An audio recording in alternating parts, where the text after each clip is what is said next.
La frontière entre le jardinier et l'artiste est mince, voire inexistante.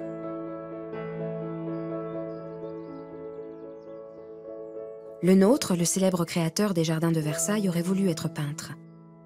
D'autres, comme le paysagiste brésilien Roberto Burle Marx, qui travaille avec les éléments, les formes, les couleurs, le rythme et les volumes, les pleins et les vides, n'hésitent pas à envisager le jardin comme de la peinture abstraite.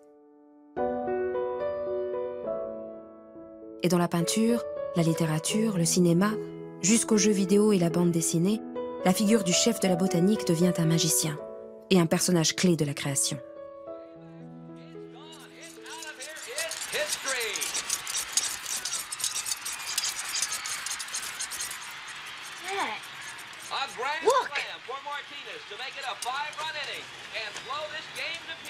I'll be darned.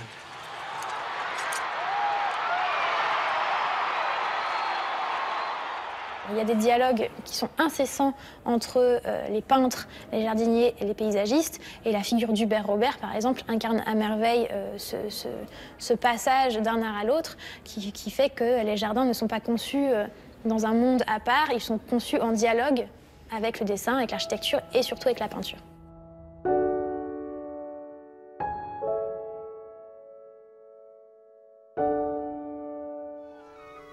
Tout cela est bien dit, mais il faut cultiver notre jardin. Moi, si j'avais un jardin, je planterais des arbres en me disant dans combien de temps ils seront comme ça, je mettrais des plantes comme ci, j'en ferais comme un tableau, moi. C'était ça le jardin de Claude Monet, en fin de compte. Il a rêvé son jardin et dedans, ça l'inspirait et il peignait, voilà.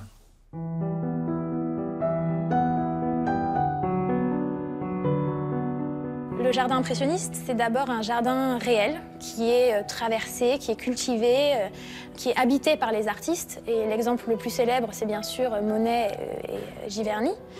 Le jardin impressionniste, c'est aussi un sujet, quelque chose qu'on regarde et qui permet à certaines pratiques de se développer, comme par exemple la peinture de plein air, assez caractéristique de cette période. Le jardin impressionniste, c'est aussi un lieu représenté, imaginé, pour lequel les artistes ont toute liberté.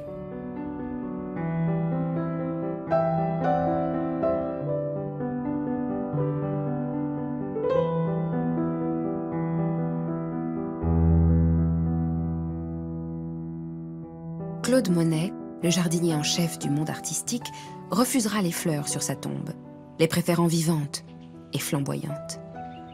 Telles qu'il les a cultivées et admirées dans son jardin de Giverny, les peignant encore et encore jusqu'à l'obsession.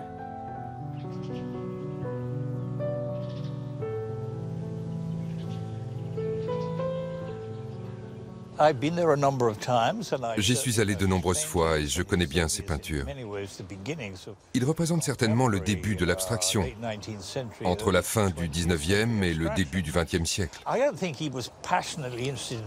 Je ne pense pas qu'il était passionné par les nénuphars, mais la poésie de ces nymphéas lui permettait de pénétrer le monde non figuratif. Il est juste à la limite. Il est au commencement de l'abstraction.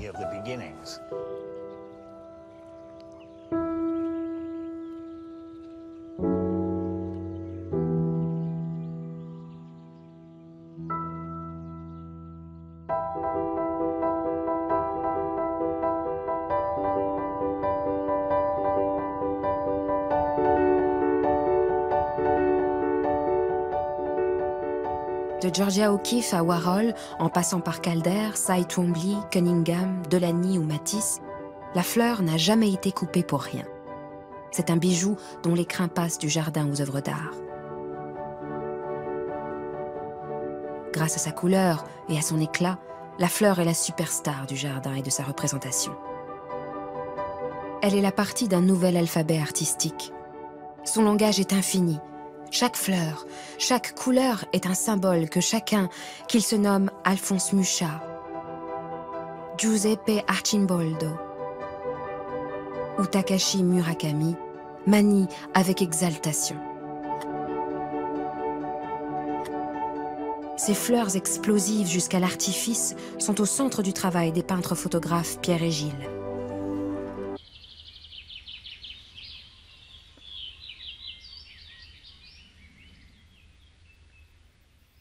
C'était un petit jardin qui sentait bon le métropolitain, qui sentait bon le bassin parisien. C'était un petit jardin. Le cycle de la vie dans le jardin intéresse de près les artistes depuis toujours. Le monde clos, étrange et puissant dans lequel évoluent les personnages est une métaphore permanente. Car le temps passe, mais il tourne en rond. De grâce, monsieur le promoteur,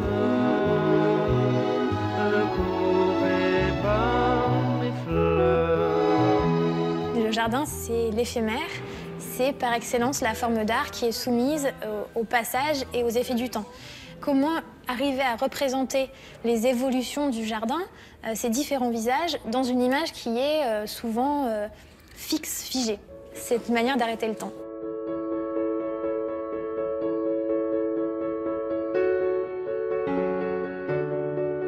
Le jardin, c'est un lieu qui vit et qui meurt. Et certains artistes s'attachent en effet à représenter un versant moins connu, moins évident de la vie du jardin. Au début du XXe siècle, Eugène Adjet se promène dans le parc de Sceaux, qui est alors totalement délaissé, et il va réaliser une série de photographies extraordinaires, qui ont une force poétique inouïe, dans laquelle le jardin, qui est habituellement symbole de vie, devient l'incarnation d'une très profonde mélancolie.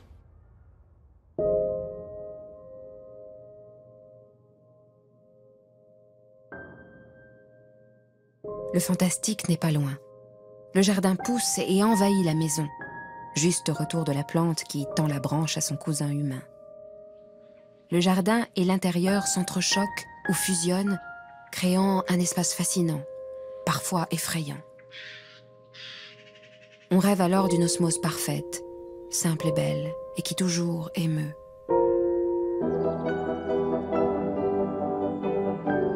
En langage hébraïque, Éden veut dire lieu de réjouissance.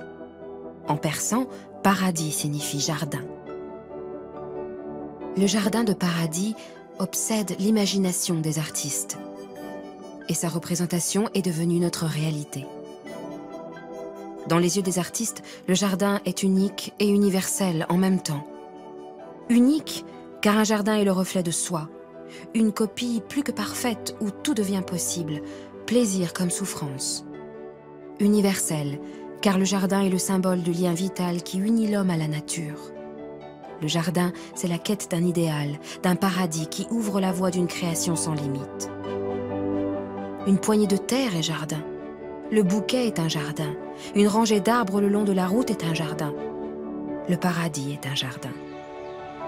Il suffit de regarder pour cadrer, de toucher pour créer. Et tout deviendra jardin.